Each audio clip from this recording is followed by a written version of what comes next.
Hello guys and welcome back to Planet 40k. So in today's video I want to talk about one of the units that people highly regard as one of the worst units in the Necron Codex. I believe otherwise. I think they're actually pretty decent and I'm going to explain why today in this video. So we're going to be talking about the Obelisk, of course. Now we did a list video quite recently, a vehicle only themed list, so if you've missed that one, check that down in the playlist down below, and the Obelisk was part of that list. Now I did explain why I thought the Obelisk was pretty good in that list, but if you've not seen that video, I wanted to do a separate video for you today. Now we also did a video, I think it was in the Nephilim book, where we were talking about the Obelisk, but I think I actually didn't sell it enough. So here we go, we'll have another attempt at this one. In the Arcs of Omen detachment, you can have your Lord of War models within the detachment itself, of course, whereas previously we had to have an auxiliary or a super heavy detachment. And in the auxiliary detachments in particular, the Lord of War models and the super heavy models did not actually get any benefits from the dynasty buffs. Now that they're in the same detachment, they're going to gain the dynasty buffs. So that's the first really important thing here. Now there's two in particular that I'm going to be looking at. The first one, of course, is the Nihilak dynasty. Objective secured on a model this big is pretty good.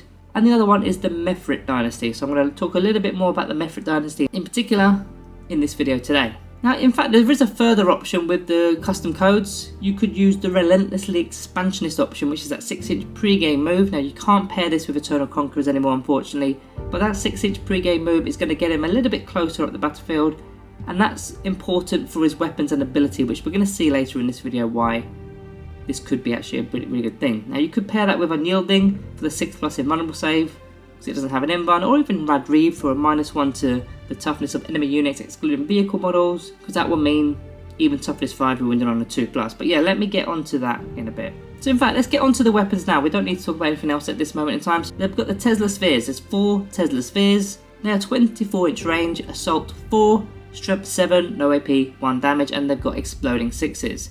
So at first glance, that's pretty bad of a weapon. I mean, okay, you get to wound most things on a 3+, but no AP, 1 damage. Okay, exploding 6s do help, but they're likely not going to go through armor at the state that it's in. Now the ability that it has is the hovering sentinel ability.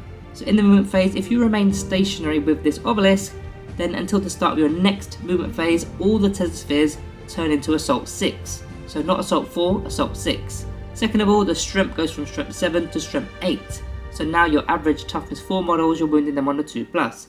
And third and most importantly, the damage goes to damage 2. That's from damage 1, now damage 2. So once you combine all those stats together, that's actually quite powerful. Now I'm going to do some maths for you, a little breakdown, going up against infantry models, going up against vehicle models as well. Now, what I'm going to do is break it also down into buffs, and well, one with no buffs and one with buffs. The first one with no buffs. Going up against a standard Space Marine Intercessor unit, for example. Here we go. So you're hitting on a 3+. You've got exploding 6s, so each 6 will do 3 hits instead of 1. When you've got 24 shots, because you remain stationary, you're expected to get 24 hits from that. That's just averages. Now you're wounding on a 2+, because it is strength 8, so you're expecting to get 20 wounds there. Now they're going to have a 3+ armor save. That's without any cover saves. We're not talking about cover at the moment in time.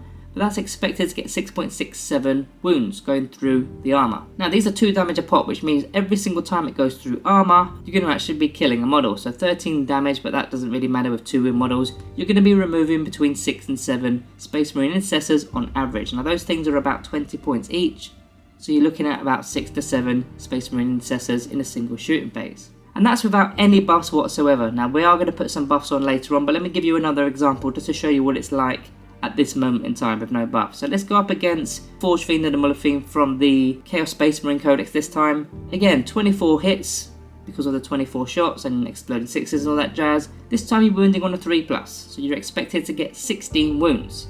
With the 3+ armor save, which is a standard armor save, you're going to get about 5.3 of them going through. Again, they're 2 damage each, so on average you're going to expect between 10 and 11 damage to these models. Now I believe these models are 12 wound models, always best to double check, and yeah, 12 wound models, I was correct with that. So they are 12 wound models, so it falls slightly short of actually removing that model, but of course it's going to be bracketed. It's going to be in its lowest bracket. In this particular case, it's going to be now hitting on a 5+, it's only moving 4 inches, so it will severely hinder that model.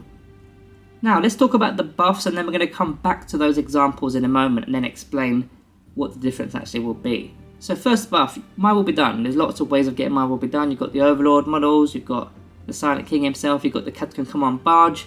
You're giving him a +1 to the hit roll, so you'll be hitting on a 2+ as opposed to a 3+.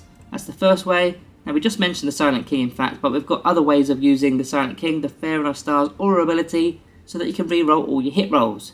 So now you're hitting on a 2+, because he does also have My Will Be Done, and you're re-rolling the 1s as well. Other ways to re-roll 1s, you've got Necron Lords with the Lord's Will, or alternatively you could use a Triarch Stalker with the targeting relay. If you target that specific unit to begin with, then fire with the Obelisk, you're going to be re-rolling 1s. Now that one, even though that's a decent option, you've got to also fire your weapons with Triarch Stalker at that same target, so you may actually overkill it in fact. From the codes, we've already kind of spoke about it, but the Mephrit Dynasty code, if you're within half range, you're going to get -1 to the AP, which is very important.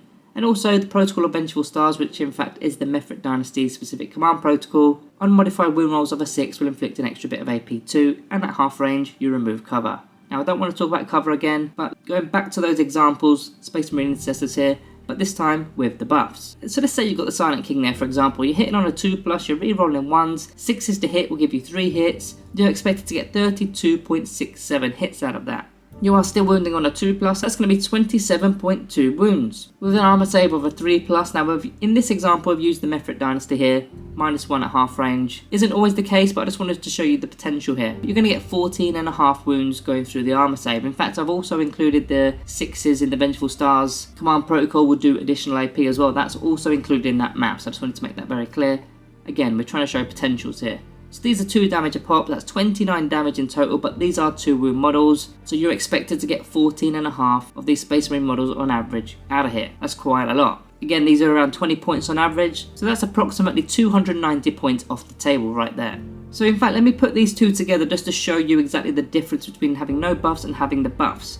So you can see there, the end result, models killed, 6.67 without the buffs, or 14.5 with the buffs. Quite a large difference. Now, let's go to those Forge Fiend and Mother Fiends. With the buffs, 32.67 hits, that's with the Silent King's buffs, or you could just use a Necron Overlord as well as a standard Lord. You can have the same sort of results using that combination. Wounding on a 3+, that's 27.78 wounds. With a 3+ armor save with a -1 because of the Mephrit Dynasty, that's 11.8 wounds going through armor. 2 damage a pop makes 23.59 wounds. What's surviving that? There's not much in the game apart from the heavy stuff that's surviving that. Now of course, invulnerable saves don't have that much of a difference here because these are either -1 AP or 0 AP depending on the Mephrit Dynasty. But even then, a standard 3+ armor save will go to a 4+ anyway, so most invulnerable saves are a 4+ if not worse. Now to be honest, there are quite a lot of vehicles in particular that have got a -1 to the damage taken. In fact, it's not just vehicles, monsters have it too. Even if you took that into consideration, you're still going to be able to score around 12 to 13 damage after the armor saves. So it's still pretty good, just about take out a Redemptor Dreadnought. You might fall shy of 1 or 2 wounds there, but you're going to severely damage the thing at the very least. And if you were slightly short of removing, say, that Redemptor Dreadnought, you can use the Talent for Annihilation Stratagem if you were in the Mephrit Dynasty. It's only 1 command point. Any unmodified wound rolls of a 6 will inflict a mortal wound to a maximum of 3. So you should be quite comfortably getting a lot there. When you've got 32.67 hits, at least 5 of them are going to be a 60 wound on average. So you'll get your 3 mortal wounds that way, and that would actually finish that Redemptor Dreadnought off, no problem. But yeah, again, I put this here for you to see the difference between having no buffs and having the buffs, and it absolutely is huge. I mean, 10.67 without the buffs, 23.59 with the buffs. What unit in the Necron Codex is doing 23.59 damage in a single round of shooting? You can argue the Locust Heavy Destroyers potentially, with their 3d3 damage, 9 damage a go, a maximum of 9 damage per shot, but some of the shots are going to miss, and you're not always going to get the maximum damage from those shots. Now in fact, even though we did some potential work here with this maths, we didn't maximize it. We didn't say, right, we're going to get all 6s to hit and everything like that with the Tesla weapon. We did just use standard averages after all. So that's the first part of this video. The second part is the argument against. Now, well, in fact, I'm standing up for it still. A lot of people say this thing's going to get shot out the table within a few turns, and I would highly disagree. And it's for these 3 key stats that it has. First of all, toughness 8, second of all, 28 wounds, and third of all, it's got a 2+ armor save. Now, it's got no invulnerable save, but with a 2+ standard armor save, even a -3 AP weapon still takes it to a 5+ armor save, which is what quite a lot of invulnerable saves are anyway. The toughness 8 is really key because it means there's only going to be the specific weapons that can actually do damage to it, and if the strength is anything less than toughness 8, then it means it's going to be a lot more awkward for your opponent to actually wound it, because they're going to need at least a 5+ to actually do so. But ways to buff the resiliency, well, first of all, we got a Chronomancer, of course, the 5+ invulnerable save. That's going to give you that invuln if you are worried about it. I wouldn't be, and I think it is a waste, but you've got that option there. You've got the option of the Technomancer with a Canoptic Cloak to be healing D3 lost wounds, or the Canoptic Spiders with the Fabricator Claw Array, because this is a vehicle model, D3 lost wounds as well. Optionally, you've got the Protocol of Undying Legions, which will give you double living metal for that round, and if you've got it on all game, even better. And yeah, living metal in itself is just a way of regenerating wounds as well. You've then got the Stellar Alignment Protocol Stratagem, so if this thing was damaged, if it goes below 14 wounds or below 7 wounds, of course that will affect your ballistic skill, but for 2 command points, because it is a Titanic model, you can give it its best bracket, so you're ensuring that you're hitting on a 3+ at the very least. So guys, that is my little recap of the Obelisk and why I think it is definitely not the worst unit in the Necron Codex. It's definitely a lot worse than this. Bear in mind this had a points reduction last year as well, so it's only 270 points now. It used to be a lot more. It's only 270 points and you get all of that every single battle round. So yeah, let me know what you think, guys. I know a lot of you are still going to hate on this model. I think it's just a myth. I think people are just spreading bad information about what this model can do and just saying it's bottom tier, when the actual fact is, if you look at it and look at the statistics and even give it a go in a game, you'll realise that is actually not the case. I think the same thing happened to me with the Fortification. In fact, I was just completely dismissing it until I actually looked at it. Look at it with your own eyes and you'll see the difference. So guys, yeah, that's all that's left from me today. Thank you all for watching, and I'll see you in the next one.